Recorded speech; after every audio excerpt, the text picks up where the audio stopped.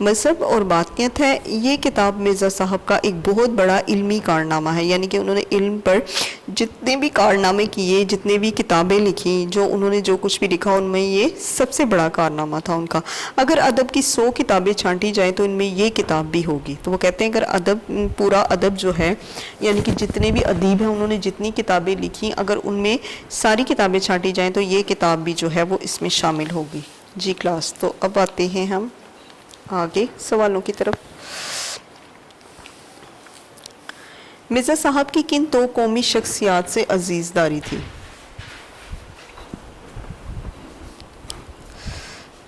جی، اس کا جواب ہم لکھتے ہیں، شروع کرتے ہیں۔ مرزا صاحب کی، کہتے ہیں کہ کن 2 مرزا صاحب کی سر سید احمد خان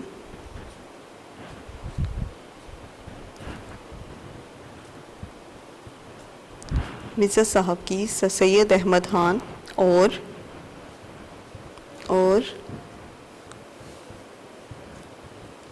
منشی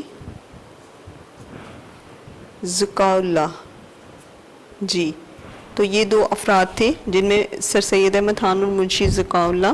تو مرزا صاحب کی سر سید احمد خان اور منشی ذکاء اللہ سے عزیز داری تھی۔ سر سید احمد خان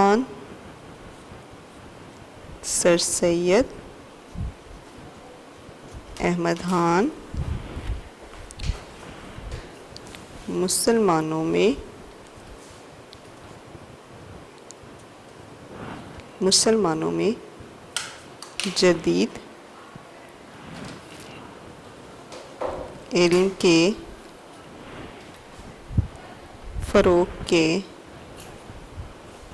جدید علم کے فروغ کے علم بردار تھے، جبکہ منشی ذکاء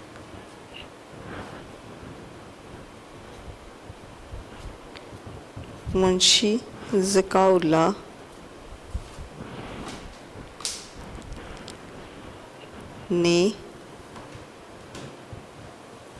نے تحقیق و تصنیف اور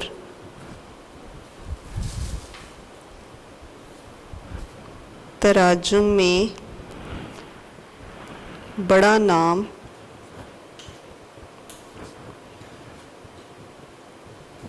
پیدا کیا۔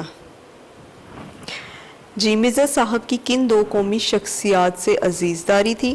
مرزا صاحب کی سر سید احمد خان اور منشی ذکاء اللہ سے عزیز داری تھی۔ سر سید احمد خان مسلمانوں میں جدید علم کے فروغ کے علم بردار تھے، جبکہ منشی ذکاء اللہ نے تحقیق و تصنیف اور تراجم میں بڑا نام پیدا کیا۔ اب آتے ہیں سوال نمبر 5 کی طرف کہ مرزا صاحب نے کس کالج میں تدریس کے فرائض انجام دیے؟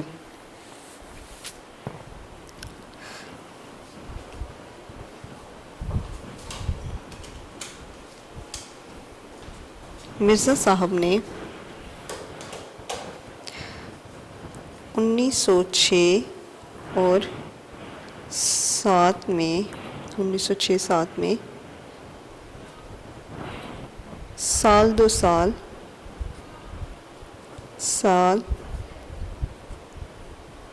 سال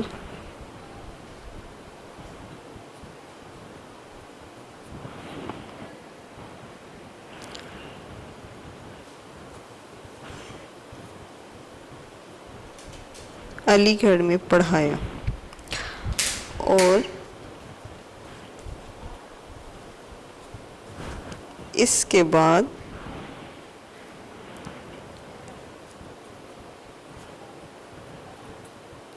گورنمنٹ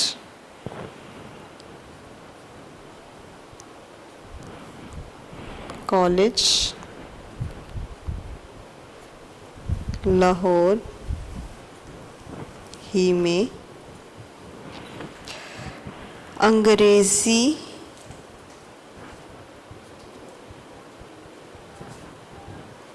کے پروفیسر